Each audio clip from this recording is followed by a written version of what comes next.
Hi guys, we're Real Sensi. We're here today with Mellow Grounds at 17th Street. How are you guys doing? Good. What's up? What's up? How's it going? Good. Can you guys introduce yourselves and your position in the band? I'm Vin, I'm the singer.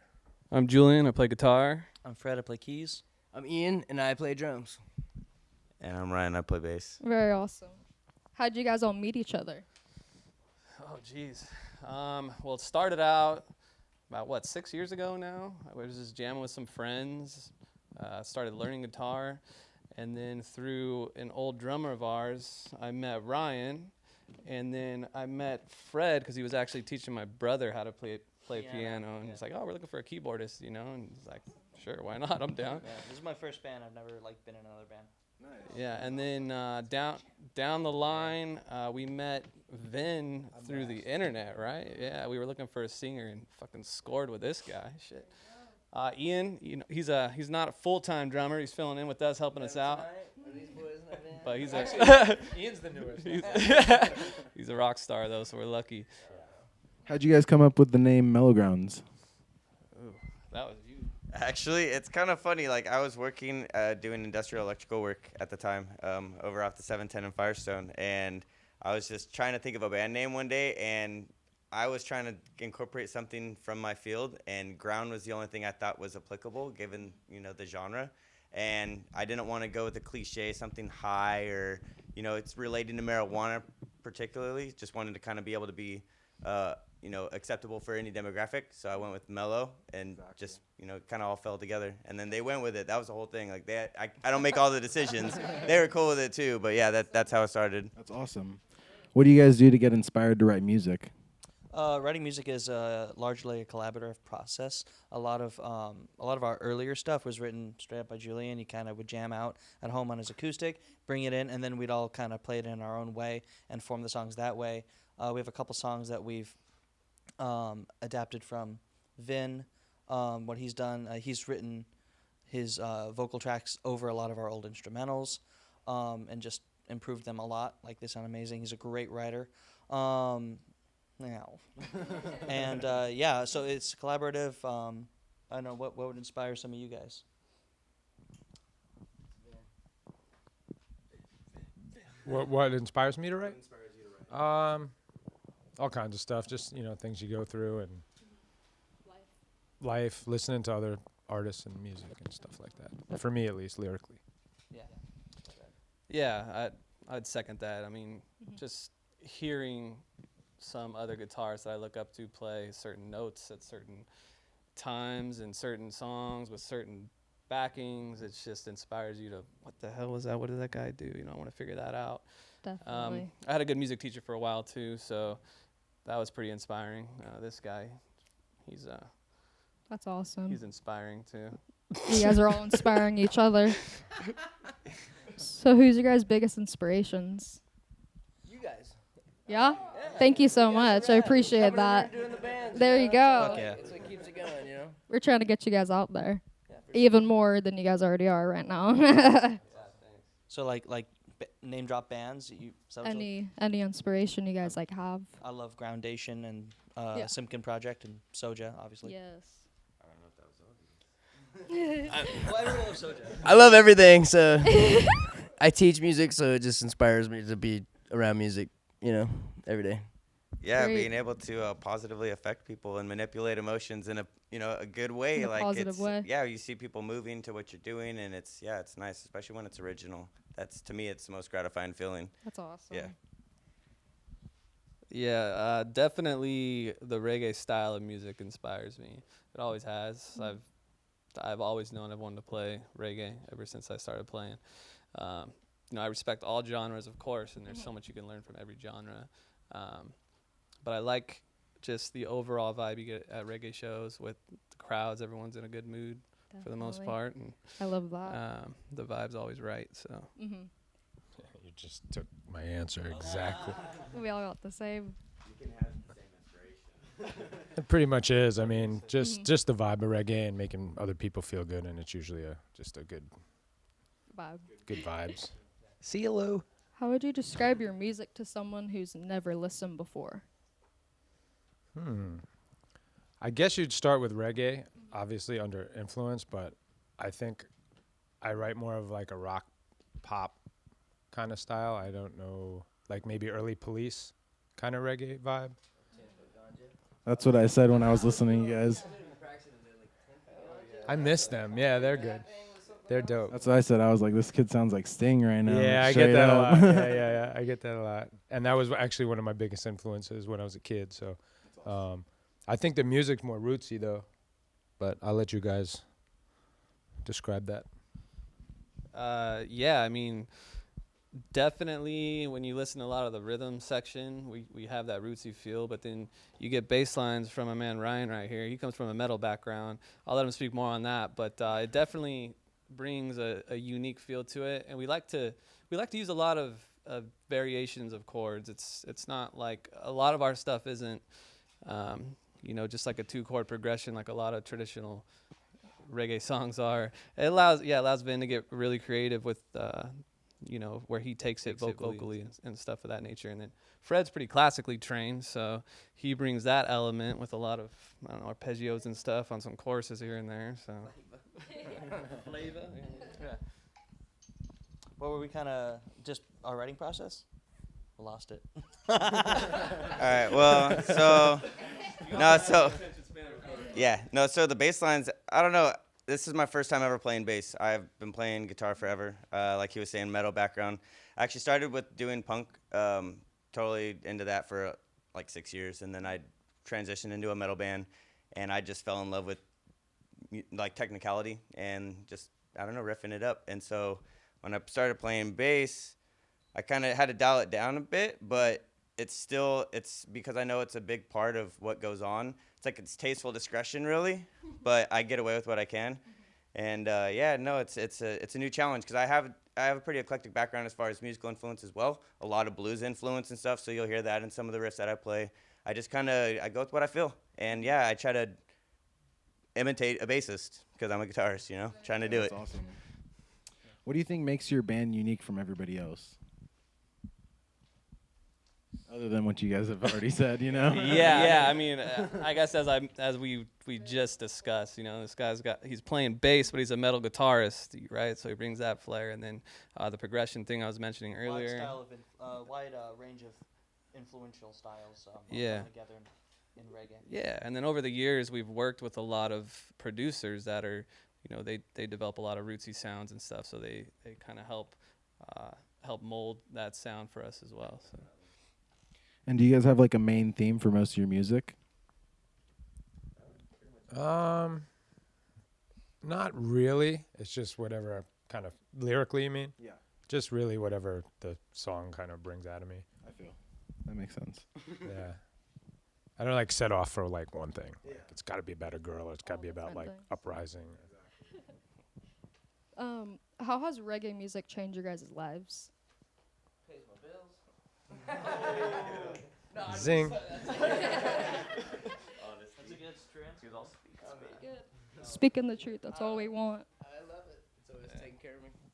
I don't know. Yeah. I played reggae for a long time since I was like a little boy. And then, a whole bunch of people like took me in from like bigger bands, But yeah, it's like taking care of me in California, especially. Not from this place, but yeah, it's a cool place to be. It's definitely Midwest represent. Yee. I don't know. Anyone else? I didn't like go out looking to join a reggae band. This was my first band, and I was just like, I was Julian's brother. He said my brother's looking for keyboardists for his reggae band. I was like, all right. I've like almost never listened to it, other than just whatever was on the radio, maybe sometimes. Right? But like I truly fell in love with the style. It's so amazing. It's so laid back. It got me. It definitely changed my life too. It's so different from. It's on a different level than a lot of other genres that are a lot of like heavy. They're really forward, high energy. Now reggae can embody that, but it still has that core, fundamental, peaceful vibe to it. Definitely. And I feel like a lot of us could benefit from that peace a lot more in today's day and age. That's all it's about. Damn. Poetry and motion. Best answer yet. Doesn't make okay. Is there anything you guys would do differently, looking back at everything you guys have accomplished so far? Go ahead, manager. Shoot, man. I wish, I just wish we had this group from the beginning. That's all I could say. But at the same time, going through all those trials and tribulations is what, holds you into where you're at now. You become more appreciative of what you got as it goes on. I'm stoked that we all stuck it out as long as we have. Everyone's been, patient with the process, yeah. And just the trip in general, because fuck, it's harsh. How many shows do you guys have you guys played so far? Probably under 100, right? With this group, yeah. It's relatively new group, and we lost our drummer for a while, and we're still kind of figuring that out now. Ian's too good to be with us all the time because he's too busy. Keep guilt tripping him.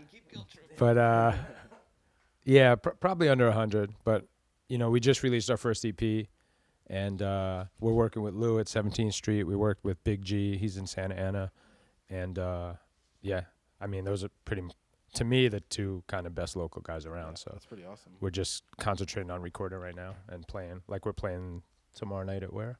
Pacific City. Yeah. Thank you. Yeah, Thank we you. got you. Yeah. Do you have any one favorite show that you guys have played out of all of them?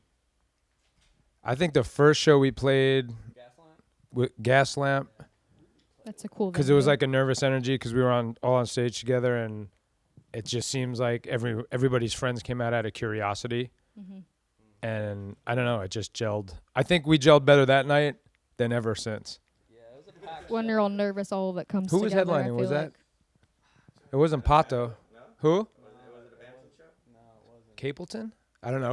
It was a big headliner and was one of my favorites. But there was like 8 bands on it. But that was a lot of fun. Oh yeah, that's who it was. Yeah, Love that band. that's right. Yeah, I'll say that one. I don't know about you guys. That was awesome. Yeah, no, I mean, I'll second that. Well, just the shows we play where there's a lot of people there, you'd think you're supposed to be more nervous, but actually it makes it that much easier because there's more people out there vibing with the energy you're putting out, and you feel off of that, and you just get more into it, and everything just runs smoother. So, yeah, that Gas Lamp show, and there's been, our Sea Legs one last time we played there a couple weeks back. That was pretty sweet too. It was a good turnout. I love Very every cool. time, anytime we play Sea Lakes because it's Yeah. literally on the beach. It's so cool to just be watching the waves as you're playing. Yes. Yeah, it's a super amazing place, I love it. Just any show you can, because you never know if it's your last. Exactly. Yeah, no, I'm definitely on board with the. Yeah.